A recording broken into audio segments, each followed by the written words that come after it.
Like a craft beer through a pint glass, these are the gays of our lives. A show where Lisa and Avery get out their gay decoder rings to decipher the gay alphabet and bridge the gap between the older and younger LGBTQ community and everyone fucking else. And now here are your hosts, Lisa and Avery. Don't blame them. Hey guys, it's Sears. And Avery. And today on The Gays of Our Lives, we have a very special guest. We have the amazing, incredibly eloquent Juleigh Mayfield. Hi, everybody. Thank you for joining us. Talking to you. Absolutely. When I had to transition, I kind of went back to my parents and said, this has got to be just as challenging for you as it is for me. And I'm still your kid. So do you want to have part of the naming process? And people are like, you're 43 and you gave your parents an option to rename you. And I was like, I thought it would help them, in the process. And they were coming up with some weird off the cuff names. And I was like, nope. And then my dad said, well, had you been born fully female at birth, we would have called you Courtney Lee, because Lee honors your Irish heritage. And obviously your little sister is Courtney Elizabeth, so you can't have Courtney, but I would be really blessed if you kept Lee somewhere. And I thought, how am I going to work that into my name? Amanda Lee? No, I didn't like that. Because Amanda used to be my drag name. So finally I just said, I've always liked the way Julie Amanda sounded, and I can spell it the same way. I can spell it so that would honor the Lee. But most people are like, Juleigh, and I'm like, take the Jew off. What is it? And they're like, Lee. And I'm like, put the Jew back on. And they're like, Julie. And I'm like, great. So, and then my dad said, you're going to keep your last name. And I said, I said, I'm open to changing it, right? Because there are all these different variations I could use. But he said, nope, that's your birthright. That's your last name. So you're keeping it. And I went, okay. So. Oh, that's okay. We're going to have to. That's it. Yeah, that's good. Yeah. No, I didn't even think about, well, honestly, so I didn't change my name when I started transitioning. I was born Avery, but my middle name is Lee, spelled Leigh. And I think I decided to keep that because that's a part of my family's heritage too. That's funny. I think that's a really cool thing to keep in your renaming process. It's so cool. And they still struggle with calling me Julie, but I call my dad and he's 80 and he'll get on the phone and he'll be like, well, hey, Julie, and how are you doing? And my mom struggles with that a little bit more, but that's normal. And I think it sounds like you're pretty darn accepting to be like, hey, and helping you with the naming process and not just be like, be anti all of it. It was very, they both had very different reactions to the information that the NIH provided to me.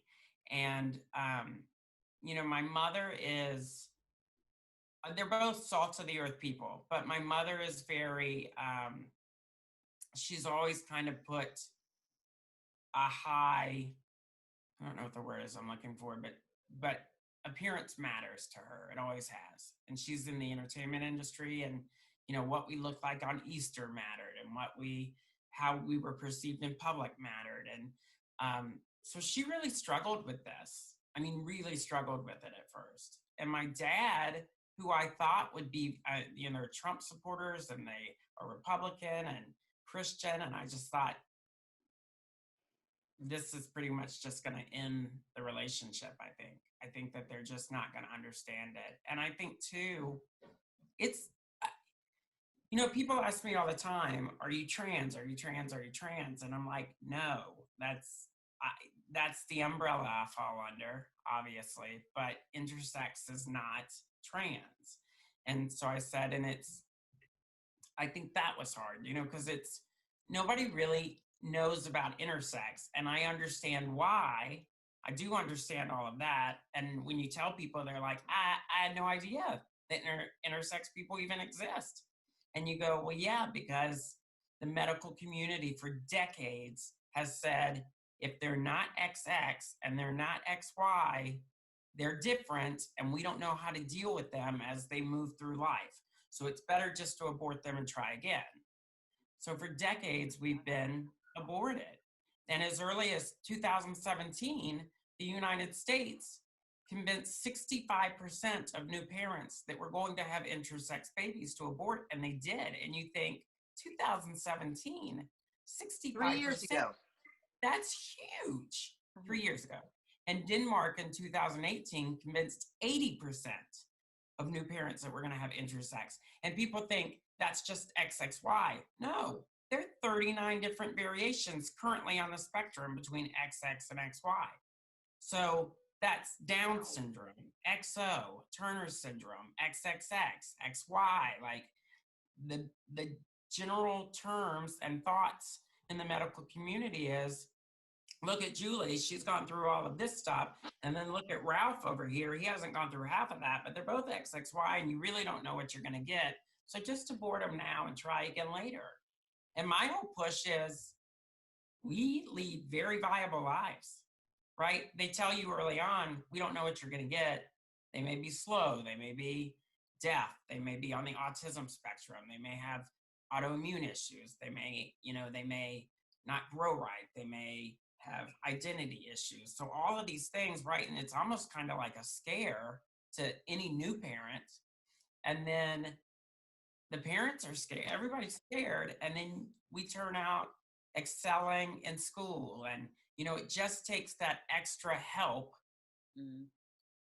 And we've gone on to become bankers and CEOs and head of nonprofit organizations and actresses. And so my whole push is always every life is viable. Every life is viable.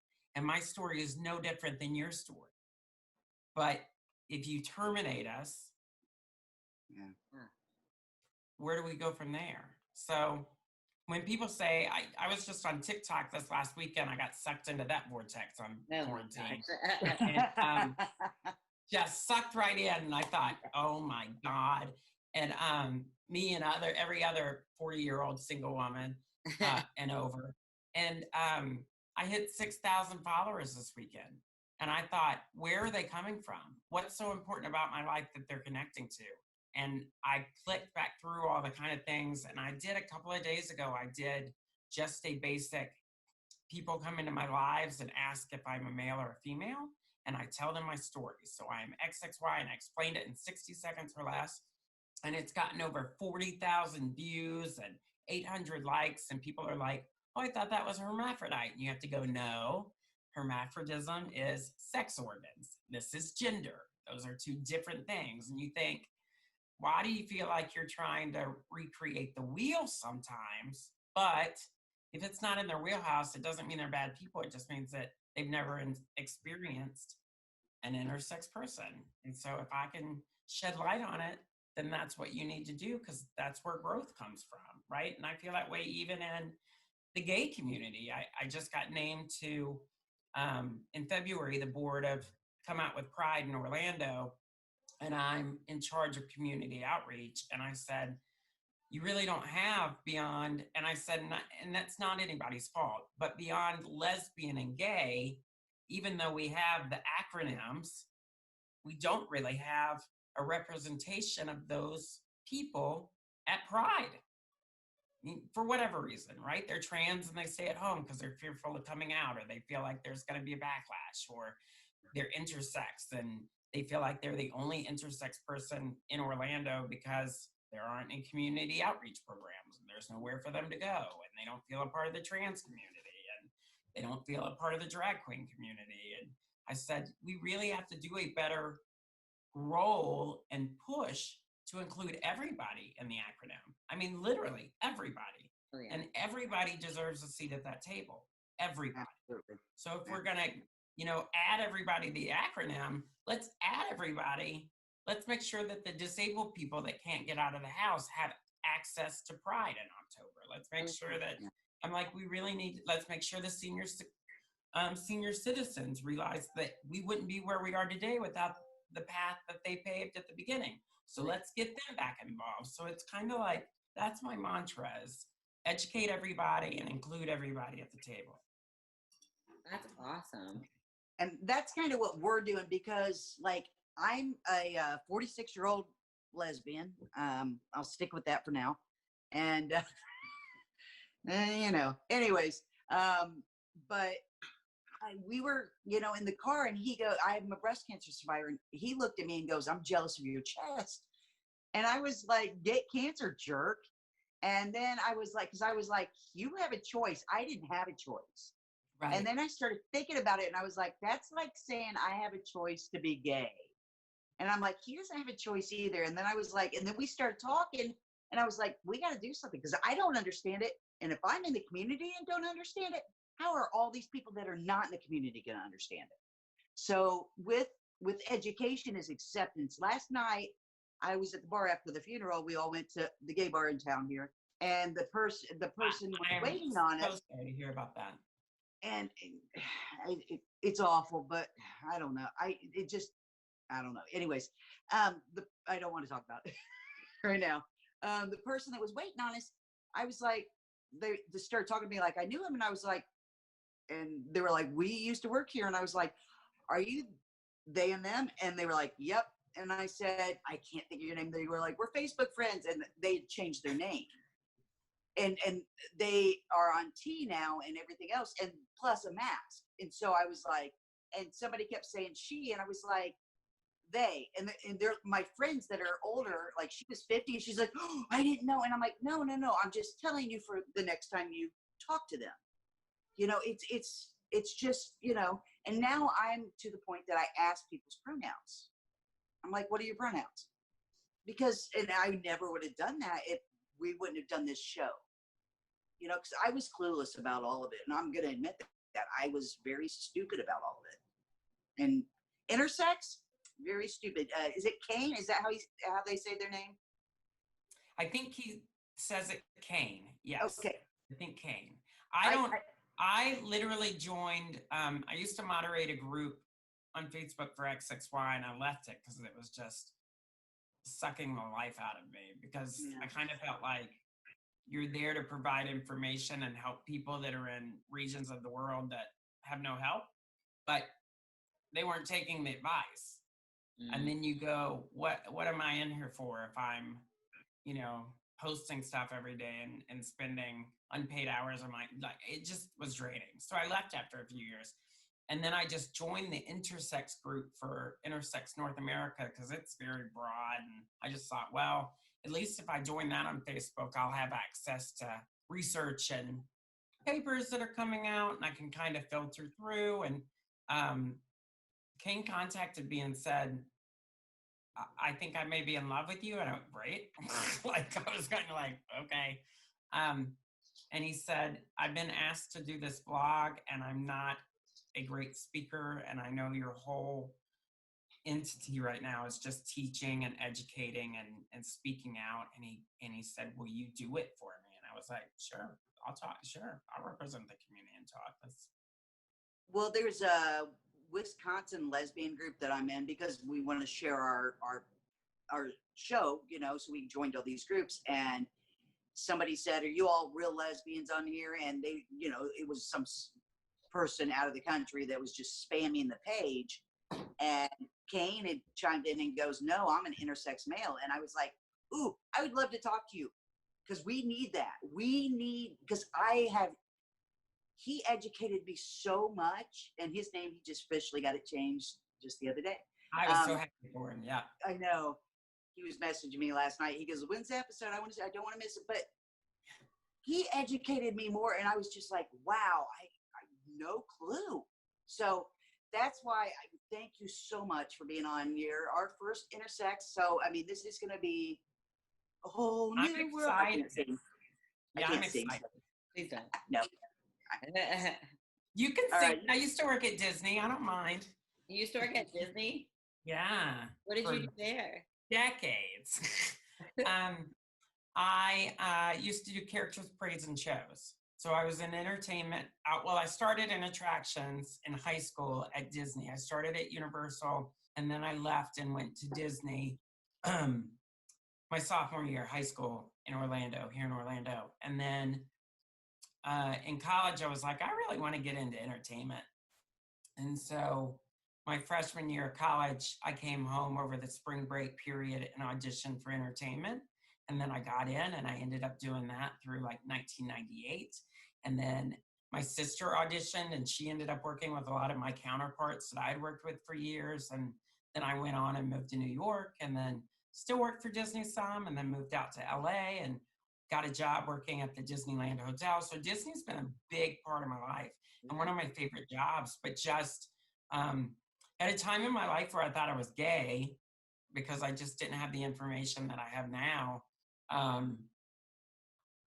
What a blessing Disney was, and just what a blessing that their employee pool was just filled with LGBT misfits, kind of, if you will. And I still, a huge part of my support system in Florida is still Disney cast members, and we all stay in touch. I mean, just hundreds. And I mean, it's true what they say. You go back to Disney and you hear music from 25 years ago from Parade and you start doing the routine down the street because you're like, yeah, I'm 40 and above, but I still got it. Do you know what I mean? I could still like hook it with the best of them. But yeah, I loved working for Disney. So that's cool. That's awesome. Hey, Abe, are you recording? Yeah, I've been recording. Oh, well, I just wanted to make sure you got it recording right now to make sure. All right. So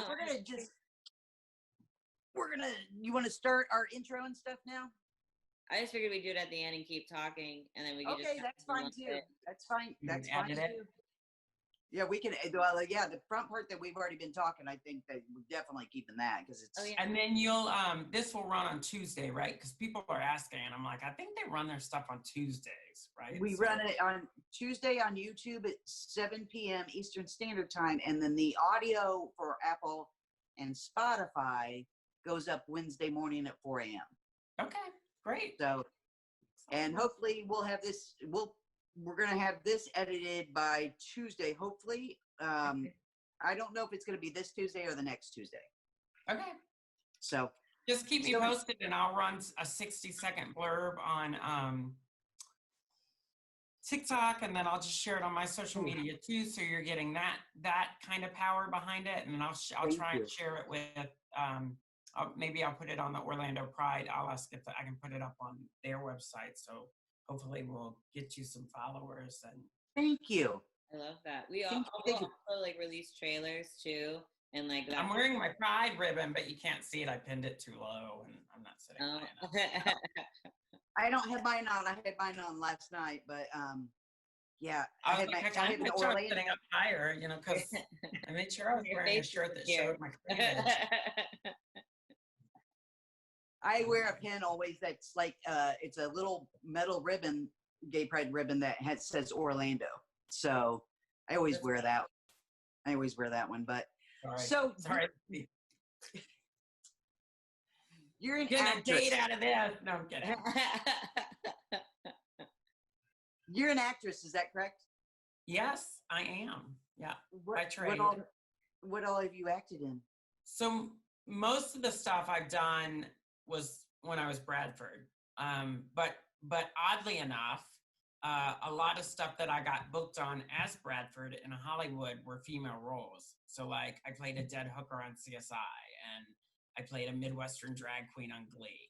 So like I laugh because I'm like, I was Bradford. So if people go to look for it, they have to look at my male counterpart. But then it's just funny that later on, as I was in Hollywood, I started getting casted as females all the time. And people were like, why do you think that is? And I was like, I don't know, but it's a paycheck and I don't care. Like, and I'm still, that's kind of my mind frame still. I don't care, pay me. I'll dress up like a dog. Criminal Minds, The Mentalist, The Middle, Glee, a couple of episodes of Glee, The New Normal. I did a movie called First in Flight about the Wright brothers and was a reporter. And that's how I got my SAG card. And then Vampire Diaries. And then in 2015, I went to Europe for 3 months to audition for Game of Thrones. And I didn't get it. But while I was over there, I ended up getting bit by something on my foot. And we'll talk about this a little bit later because it's certainly one of the things that affects intersex people is autoimmune issues. And we don't know what bit me. But by the time I got to Paris, I had a dead toe. And by the time I got to England, that toe needed to be removed. And so I ended up staying an extra 2 weeks in Colchester, UK, and had a toe removed. And I named her Anne Tolyn because I felt like that was appropriate. It led the same life that Anne led. They both were chopped off. And it ended up being a wonderful experience. And then I came back here. So when I got back to the States, some of the issues that derived from that put me on disability. And so I'm still an actress. I still freelance. I'm currently working on a documentary about my medical journey and just to kind of educate about intersex. And that's kind of taking my focus now and probably for the next 3 or 4 years. And then, I act here and there whenever I have a moment. And Lindsay asked me the other day, she goes, "Do you get residual checks?" And I was like, "Yes, ma'am. But, I can't buy a house yet." When you walk out to the mailbox and it's $1.32 on your SAG residual check, you're like, should I cash it? Like, do I need to watch on repeat to help fund you? You have to watch it a lot.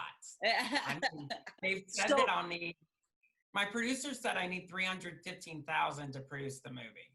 And I was supposed to speak before investors in March at the center in Las Vegas before about 150 investors about being intersex and then just sharing that with the people in Las Vegas that are in the intersex community and the trans community.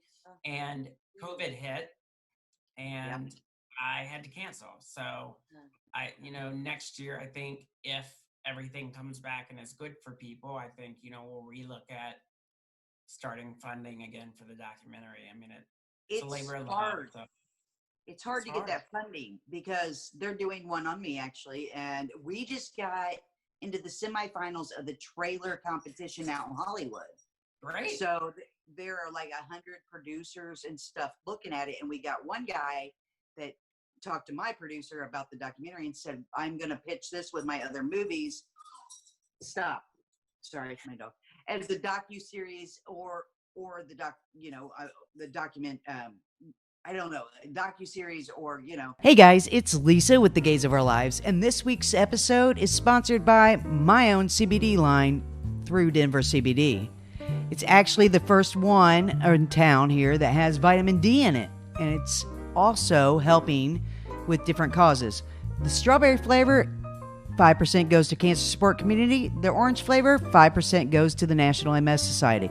Use my code LISA20 and get 20% off your order. Just the documentary. And so let's pray.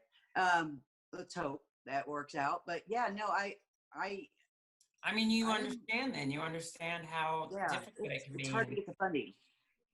And people think, a documentary, it's probably not as expensive as a feature film. And you're like, yeah, it is. You still have to pay for your crew. And if they're traveling, you have to pay for their hotel stays. And you have to, it's a lot of money. So I think we're going to do Indiegogo and maybe,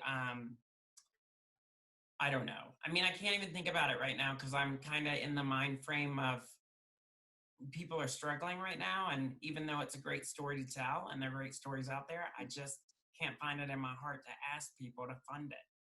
Absolutely. It's hard. And you're right. Right now it's really hard, but hang on. Let me shut the window so the dogs aren't going nuts at the birds. Okay. Hang on. I'm sorry. No, you're fine. I keep worrying that I'm drinking this mammoth cup of coffee during the shot, and I'm like, "You're fine." Oh, you're fine. I drink out of a giant water bottle. But I need coffee in the morning. We're having a crawfish boil here later, and I haven't had a crawfish boil since the late 90s, and I was like, I'm going to do this vlog. I have a long day. I was like, I got to be pretty all day. That's a real crawfish. When I started transitioning to male, my life got so simple It was amazing. Like getting ready in the morning, like after I cut all my hair off, was just my favorite thing. People love it. And here I am at 6 o'clock in the morning, putting my makeup on for this vlog. And I thought, I don't hate it because you get to be super creative in front of the mirror, although I do think it's funny that you're looking at your makeup palette and you're like, that's a pretty daring color. Should I try? No. And you go right back to the same makeup that you wear every day, the same color scheme, kind of like, and it just cracks me up because I'm like, who did we just have say that? Liz. Yeah. She was all about her makeup too. Well, and she was saying that like you do get these like really creative, loud colors, and you don't really end up using that. Right, because you're like, I don't want to look like a drag queen, and then you're like, not that I have anything against drag queens because I used to be one, but you're just like, I don't need to roll up to the grocery store with like a cut crease of blue glitter, and like, I'm here to get a cucumber because I'm having a salad today. Like, they'd be like, are you a drag queen? No. Although I have played one on TV. So I don't know. That's what I'm with. So you were born a male at birth, correct? No. So I think this is where people get confused because, for the most part, people think when they think of gender, they think you are male or female, right? Because that's what we've been taught and told for decades. You're male or you're female. And with the trans community, they're born and they're raised and they say, I was raised a boy, but never felt like a boy, didn't like that thing down there, want it gone, right? They literally identify as the opposite gender right out of the gate, right? Usually. Yeah. So intersex is literally, when you think of what that word means, intersex, right? Even the way it's spelled, I-N-T-E-R, sex, intersex. It's kind of like the interim. So if you think of XX and XY as a spectrum, or even I said to somebody last night, think of a pendulum. And on this side, you have XX, which is female, and on this side, you have XY, or switch it, however is easier for you to kind of think of that pendulum. Yeah. Everything in that middle section, everything, which up to date is about 39 different chromosomal variations, 39 is intersex. And that means at birth, I didn't have enough characteristics to be male or female. They were blended, right? So I literally am both genders. Now that's where people will be like, oh, you're hermaphrodite. Nope. Hermaphrodism is both sex organs, a penis and a vagina. Right. Okay. Intersex, you literally can have everything from a penis or a vagina or partial or both or ambiguous or, right? And that's when people start going, okay, well, there's a great meme on the internet right now, and it's a couple sitting before a doctor, and the couple says, well, doc, what are we having? And the doctor says, well, I'm not sure, but it has a penis, right? And so a lot of people in the intersex community identify with that because that's, you're coming out and doctors, I mean, there's so many different stories you hear, but essentially when I was born, I had a penis, but my penis was not big enough to be a penis, but it wasn't small enough to be a clit. So what is it? Even today, I call it a clitter dick. Do you have a clit or do you have a dick? Nobody knows. It's a clitter dick. I also call it my game show buzzer because estrogen has made it super small. But essentially, what is it? Now, I was born in Alabama in 1975. Oh, wow. XXY, which is what I was born with, right? I have an extra X chromosome, and it's attached to every single one of my chromosomal pairs. So while you have 46 chromosomes, I have an extra one, so I have 47. Now, you can be born intersex and be mosaic, which means that you have an extra chromosome, but it's not attached to every single one of your pairs. You can be intersex and be something called trisomy, which means you have 3 extra chromosomes, and they may or may not be attached to every single pair. So you may be mosaic trisomy, or you may be trisomy, right? And all that really means is people that are mosaic sometimes have a smaller chance of reproduction. But if you're full-blown XXY, you don't, right? So these are all these kind of things. Now, for years, in 1959, that's when XXY was discovered by 2 doctors, a Richard Kleinfelter, and then a woman. And she gave Richard naming rights for a specific part of XXY called Klinefelter syndrome. That's what it ended up being known as. So for years, people are being born XXY, and they're saying they don't want to say that you're intersex because they don't understand how people are going to process that or understand what that means. And everybody's so different, even in that spectrum, that they would tell boys, your son has Klinefelters or KS. Well, Klinefelters is a disease of the testicles. So you wouldn't even know that you're going to have Klinefelters until your kid goes through puberty. And if he's XXY, he probably will, but he may not. But only XXYs get it.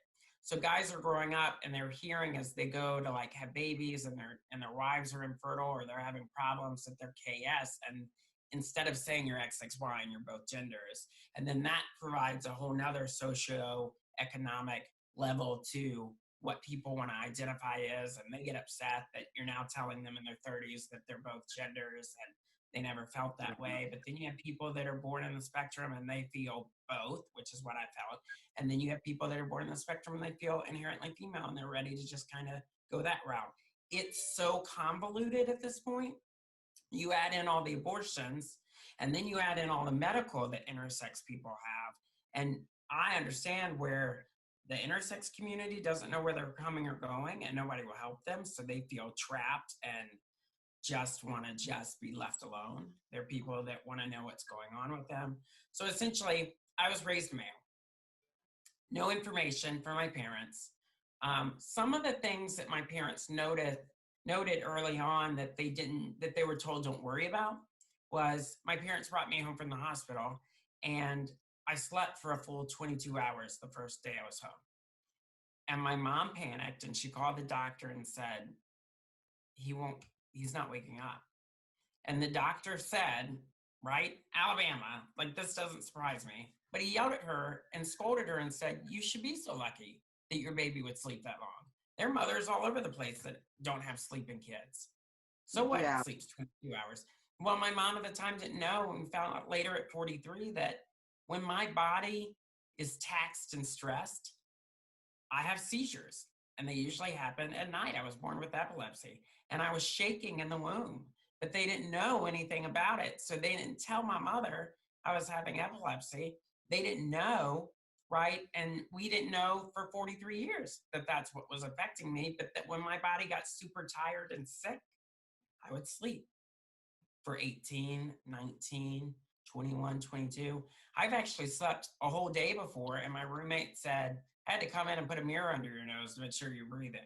Oh my God. But wow. My body being both just needs that extra sleep sometimes. I just need that, right? The autoimmune.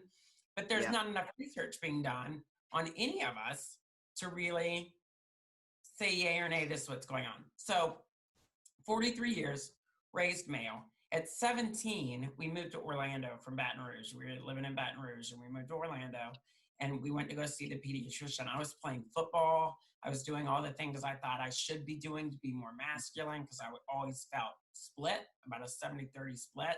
But I couldn't tell my parents that. I couldn't say I feel 70% female. But I told a friend the other day I would go out and play by myself, and I remember doing very feminine things. I would host, I knew I wanted to be an actress, so I'd walk up in front of new homes and tape off my mark and stand there, and I'd count 5, and I'd look up like there was a fake camera and be like, welcome to this old house. My name's Juleigh, and I'm going to show you this lovely Tudor house. And I just thought, now you look back on it and you're like, no wonder I didn't have any friends.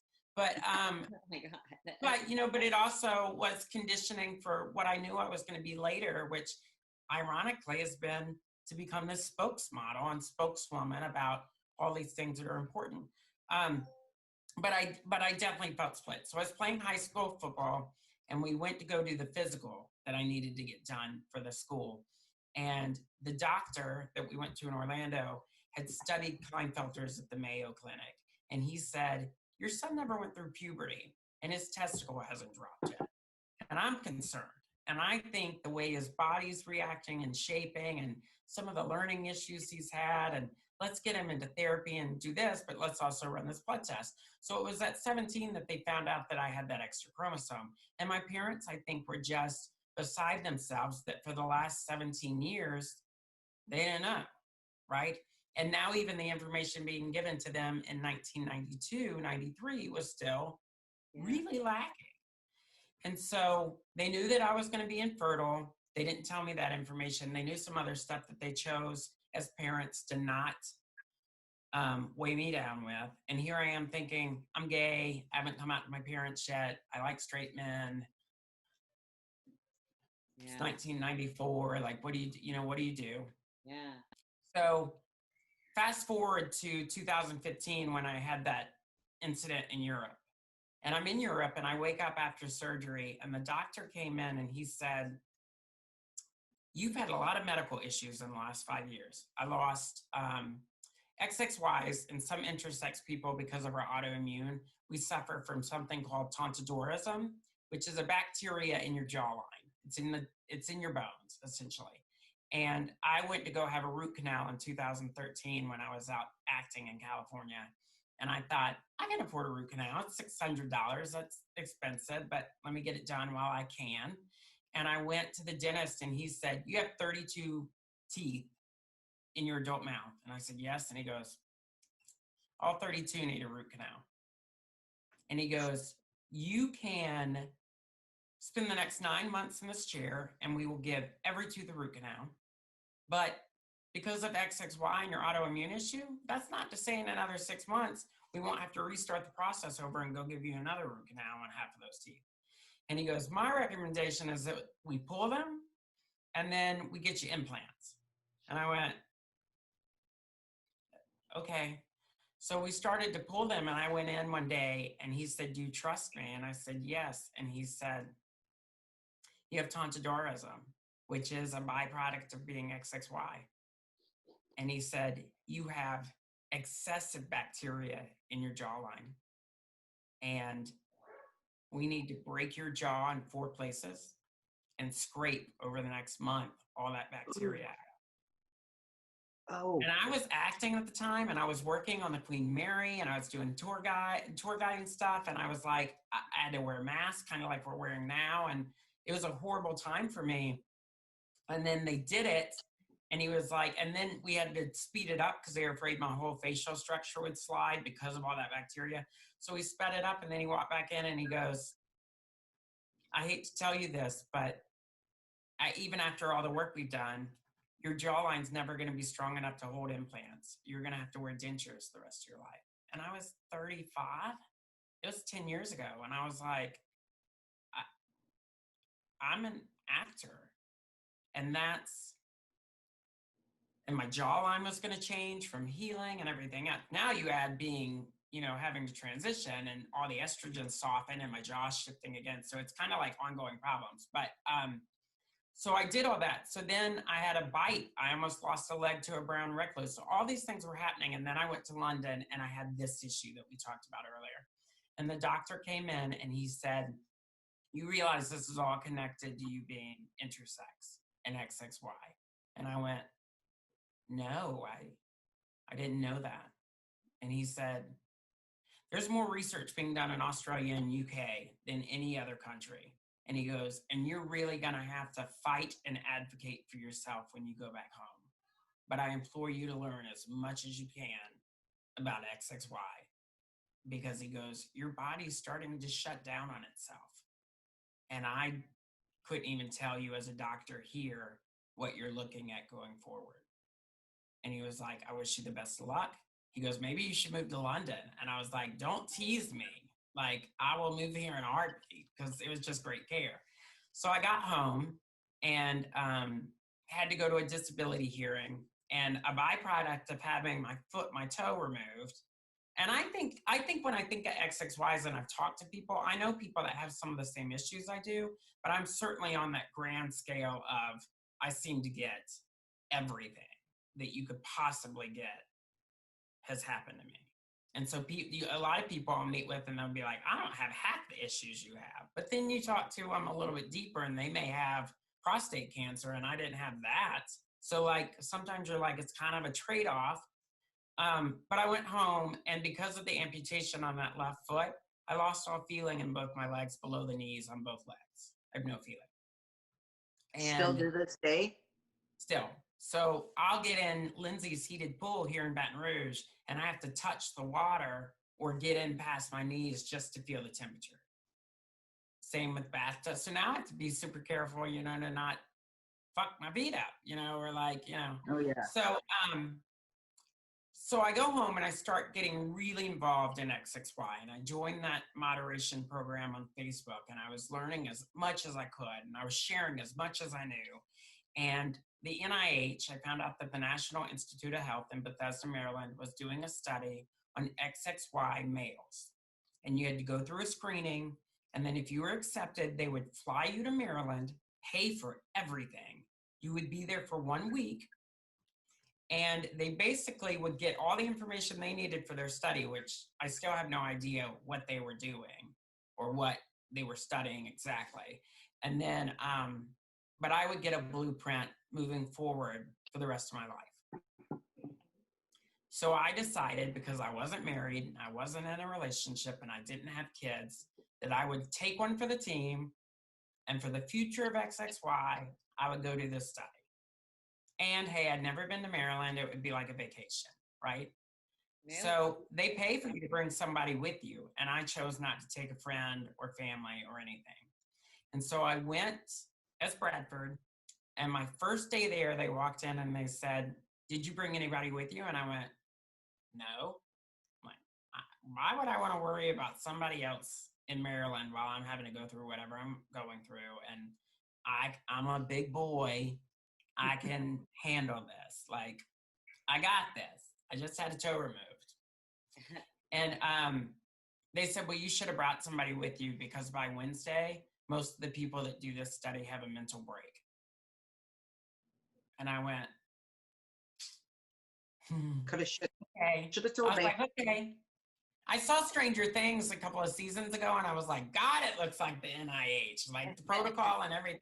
So I was like, what am I here for? They're going to make me crush a Coke can with my brain. So I go into the study and it's literally, if you can imagine taking a car apart and putting it back together. I use this analogy a lot because men and women seem to really understand it better, but they did everything from brain scans to body scans to MRAs to MRIs with contrast, without contrast, looked at your heart, looked at your lungs, did ultrasound on your pelvic area, on your testicles, on your, just everything. And then you did hormone draws once a day. And then you did audio. I had to do like 4 hours of audio broken up between, and that was it. And they were testing your anxiety. I think in that particular test, they were really pushing your boundaries with anxiety because I had a seizure because I was so stressed out. And then they were monitoring that. And you're like, what are you doing? Like, you really started to go, what am I doing here? Like, what are you looking for? And on Wednesday, we had our final hormone draws. And the endocrinologist on the team walked in. Now, they tested 2 guys a week. And they would do it for like a week, and then there'd be a break. So I knew in the hotel there was another XXY. Now, funny is we connected on that Tuesday, and on that Thursday of the week, they were like, well, do you want to meet the other guy that's been here all week with you? And I was like, joke's on you, already met it. And I think that we gravitate towards each other. I think just like if an alien came down in a spaceship and there was an alien in Baltimore and an alien in Seattle, they eventually would find each other because I think you just migrate towards each other because you're a lot alike. And we knew the characteristics and what we were looking for. And I have an interesting story about him when I'm done, but both going through the test. Now, I found out, well, I'll get there in a second. well, they even did the skin test where they take a big chunk of your skin out. I forget what they call it, but they take like a huge section of your skin out. And when they were pre-screening me, they noticed that I had a lot of wounds on my legs. And because of the healing process of the foot, they decided, let's not do that on him because it may take him 2 or 3 years to heal. Let's not put him in any more danger. But they did it on Chris. And when I saw it, I was like, thank God they opted not to do that on me because I think I'd still have a hole in my arm. But the endocrinologist came in that day and he said, we need to talk. He said, you understand that you were born both genders? And I said, yes. And he goes, and you've been doing a lot of research on your own? And I said, yes. And he said, okay, you were diagnosed at 17 with Klinefelter's, which is a disease of the testicles. And I said, yes, I know all that. And he goes, well, I don't think that's accurate now because in looking at everything, you have one ovary and one testicle, both underdeveloped, which XXY happens in the developmental stage, as most of those intersex 39 do, right? They happen as you're developing. He said, had you been born fully female, they're located where they would have been located, right? They're right up there where your ovaries would have sat. But he goes, but they're both underdeveloped, and you now have precancerous cells in that area. So when you get back to Orlando, the first thing you need done is a full hysterectomy. You need those removed, and you need that area scraped. And he goes, and you may have a hard time finding a doctor in that area that's going to subscribe to that because you were born male, but we need to find you one. And I said, okay. He then said, for a male in his 40s that's XY, we make free-range testosterone and estrogen. Your bodies produce testosterone and estrogen.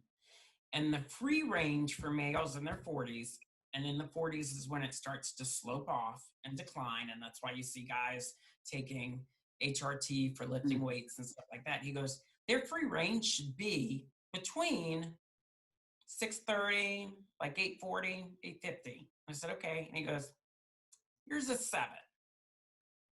And it's been that way for a while. He said, your estrogen levels should be higher than they are too, and yours are at 40. He's like, I honestly don't know how you're functioning personally. And I was like, all right. He goes, you also have a partial uterine floor. You have half a pancreas, which would explain some of your eating habits and why you're not getting the nutrients out of the food as you eat it, and you're having all these things that you think are IBS. It's not. Yeah. You have half a pancreas. You have a female-sized heart. And I was like, female-sized? And he was like, well, the female-sized heart is smaller than the male-sized heart. He goes, it really is about the size of your fist. And he goes, let's compare fist. And mine was smaller. And he goes, your heart is a female-sized heart.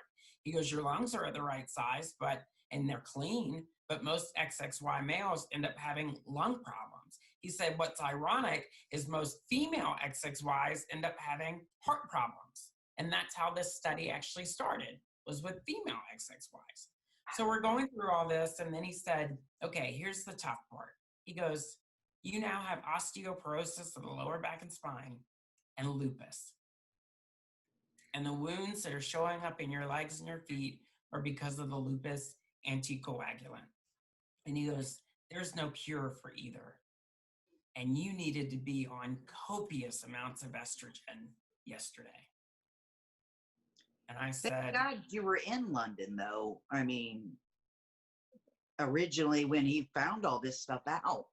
But he wasn't my doctor. That doctor in London was just saying, you go home. I mean, he's the one that gave you the push to go look more into it. Right. He's the one that implored me to go home and really kind of take a hold of my, because I told somebody at 17 I was going into college. So when my parents were like, well, this is what's going on, I was like, screw that. I'm going to live my best gay life. And because nobody had said, you're going to suffer.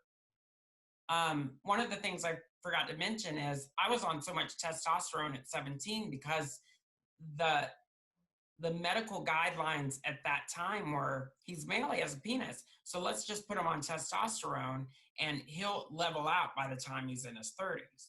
But I was on so much that in my early 20s, when I was out in New York doing theater and Broadway, I had a prostate cancer scare. And the doctor there said, I know nothing about genetics or intersex. I would just advise you to get off the testosterone so in your 40s you don't have liver cancer. And I was like, okay. But I mean, I really, at that point, I still didn't know anything about what my body was going to go through or what that meant for me. And so I'm at the NIH and all this information is coming at you on Wednesday, like literally the morning of the third day, when they said I was going to have a mental break. And I'm trying to process all this information. And I said, the estrogen is going to make me transition to female, like to the other end of the spectrum. And I'm not trans. I don't feel trans. I feel split, but I'm 43. And he said, yes. And I said, but I have nieces and nephews and siblings.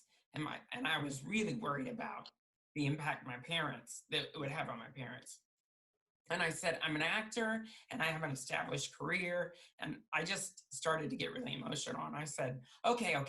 And I took a breath and I said, what if I go home and I don't take estrogen? And maybe I take a little more testosterone and I just continue living the life that I've been living. And that's working for me. And I'll be 44 in a month because, I was turning 44 or 43 that year. I was turning 43 that year. And I was like, I'll be 43 in a month. And I looked at him and he held my hand and he said, that's your choice. But we honestly believe as your team here at the NIH that if you choose to do that, you'll be dead by 48. And I said, so I don't really have an option. And he said, I'm pretty sure there are things in your life that you want to do. And it would be really sad if you chose to go home and not do this. And he said, I need to know, do we start the estrogen tomorrow morning for you? You need to make a decision tonight. And I was supposed to go have an MRI after that. And they got me a wheelchair because I literally was weak in my knees and I couldn't walk and I was panicking.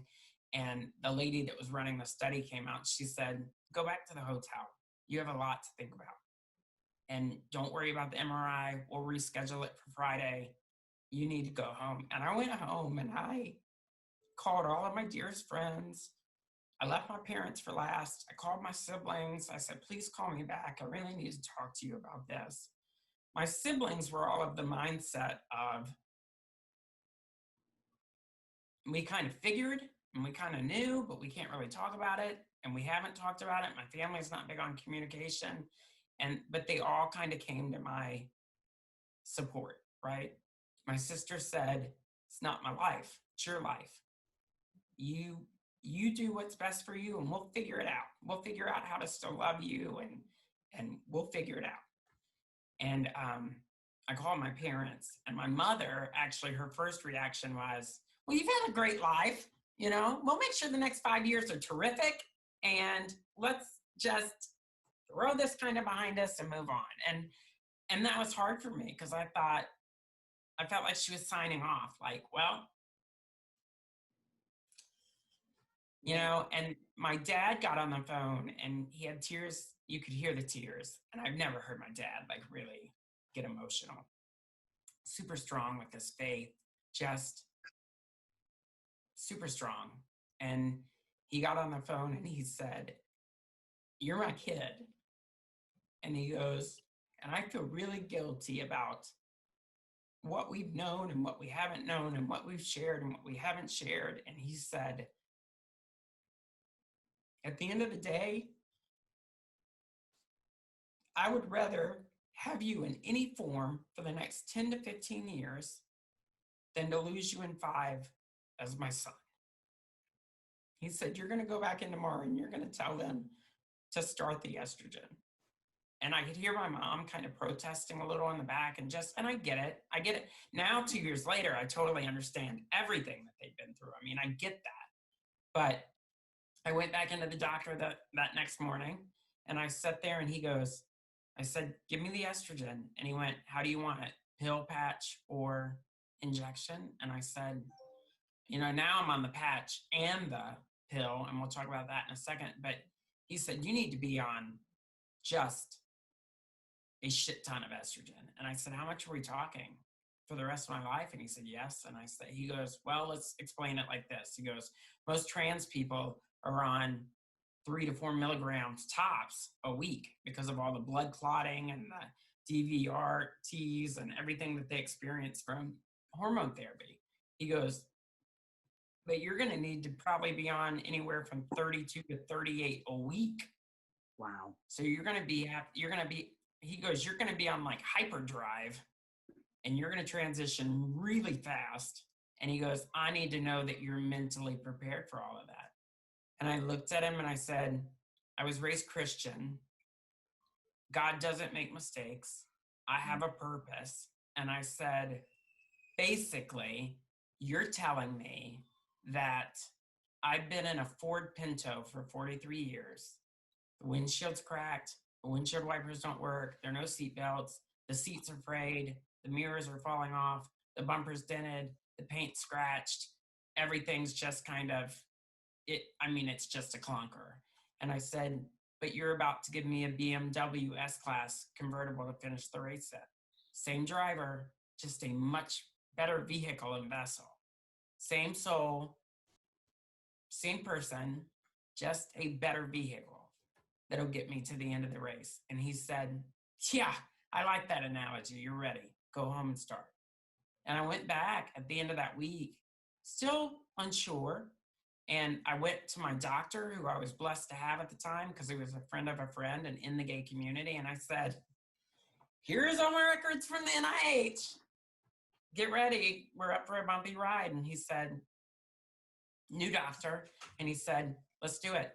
And he got me an OBGYN, and she started the process. And she said, it's life or death. You don't have to worry about jumping through all the hoops that the trans community has to jump through. I mean, we are basically green lighting and fast tracking you, and things are going to happen fast. And they have. And I'm feeling better, and I'm doing better day by day, because it is a process still. And it's still a learning process for doctors that I go see, and they're like, what? But, I had the ovary and the testicle removed. I had the hysterectomy. I'm totally it is a different vessel, but I'm still getting used to it too. So when people say you were born male, no, I was born both genders, and I still feel both genders. It's now shifted with all the estrogen I'm on. I definitely feel like it's more of an 80-20 split, 80% female, 20% male. But there are days where I still get up and I'm like, I want a beer and let's go change a tire. Not that I've ever done that before, but I'm just saying, and I want to watch football. And then there are days where I wake up and I'm like, I need to get to the nail salon. I need a manicure stat. I need my eyebrows waxed. I'm going to lay in bed all day and eat bonbons and think of hot, single, available men. And I think I'm a cougar. But you have your moments still. But you meet so Chris, the guy that was with me, he came back with a swollen prostate and issues with his testicles. But he lived in South Carolina. And his medical team there was like, you're man. We're not doing this. We're not going to remove you're not born both. I don't know where you get this kind of idea that you're born both genders. That we're not subscribing to that, and we're not going to help you. And so for the last 2 years, he's lived in utter pain. I even tried to get him to come down and see my urologist. And my urologist said, I would love to help you, but I got in trouble for helping her. The hospital fined me and said that it was basic sexual reassignment surgery without that being the case. And he goes, I explained that was not the case. I got into a lot of trouble. I can't help you. And I thought, crap. It reminds people that are intersex, whether they be XXX, XXY, XO, Turner's, Down syndrome, you feel like they get all this information and they walk into their doctor's office and it's like that scene from Pretty Woman where she's like, I have all this cash and I can't buy a dress. I have all this information and I'm giving it to you and you're telling me there's nothing you can do for me. How frustrating is that? Oh my gosh. And you literally find, I tell people all the time, I'm like, I hate that you were born XXY. I hope you're not having mental issues. I wish everybody could go to the NIH, and I know they can't. But you really have to advocate for yourself. And a good doctor-patient relationship should be a relationship. You should be able to go in and see your doctor and say, this is what I'm feeling. This is what I'm dealing with. What do you suggest? It's not, this is what I'm dealing with. And the doctor says, do this, this, and this. And you go, okay, right? You have to say, no, that's not going to work for me because I already have, lupus, and I'm tired. I'm not going to take a drug that's going to make me more tired and give me muscle spasms. I already have epilepsy. I'm not going to do something that's going to make my situation worse. I'm asking you for help. And that's how every situation should be. And I tell people all the time, your insurance is paying for that doctor. You, by proxy, are paying for that doctor. If they're not working with you, then get rid of them and go find one that will. And it may mean that you go through 10 doctors before you find one that will help you. But you need to find one that when you educate them on what you're going through, they say, yeah, I don't have any other patients like you, but I am a doctor. I took a Hippocratic oath to help everybody, and let's figure this out, right? And it's just sad that so Chris finally had the surgery done last week. He had both of them removed, and in having them removed, he said, Julie, they told me the same thing they told you. Don't get a vagina because it's like opening a box and there's so much going on the inside of you. One wrong snip, you'll be in a colostomy bag for the rest of your life. Hence why I still have my game show buzzer clitter day. But they also told him your testicles were underdeveloped. And you have one that could be an ovary, but we're going to have to send it off to pathology and test it. And you go, So basically, the same thing that I was going through. Yeah. But it just kind of mind blows. And then, so that's Intersex. I don't even know what Kane went through. I just know that he ended up, transitioning and said he felt more male, and that's the direction he went in. But clearly knowing he was born both genders, and I think he may have even had, he'll have to correct us, but I want to say I think he had either ambiguous or partial. Chris, my friend Chris, was born in the 60s. This is the one we just talked about. And his parents wouldn't be honest for years. He had asked his brother, he said, I have a scar down near my testicles, and it's about 1.5 inches. And what is that from?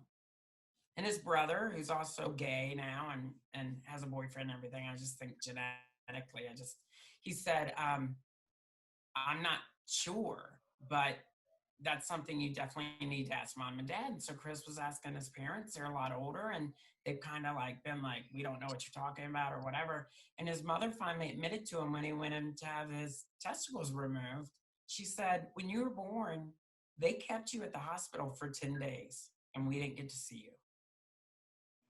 And she was like, I found out later that you had a partial vagina opening. And they sewed it up and we raised you as a boy. So somebody else decided. So somebody for him decided. I found out that when I was born in Alabama, they had basically a rule. It's, when they take your baby away from you and they go and do all the basic measurements and you think that they're like measuring body fat and all that other stuff and clipping their belly button off. They're doing all these measurements. And in Alabama in the 70s, they had basically a ruler on a table and they laid you down next to it. And they were like, well, and that's when they said, not really big enough to be a penis, but it's too big to be a clit.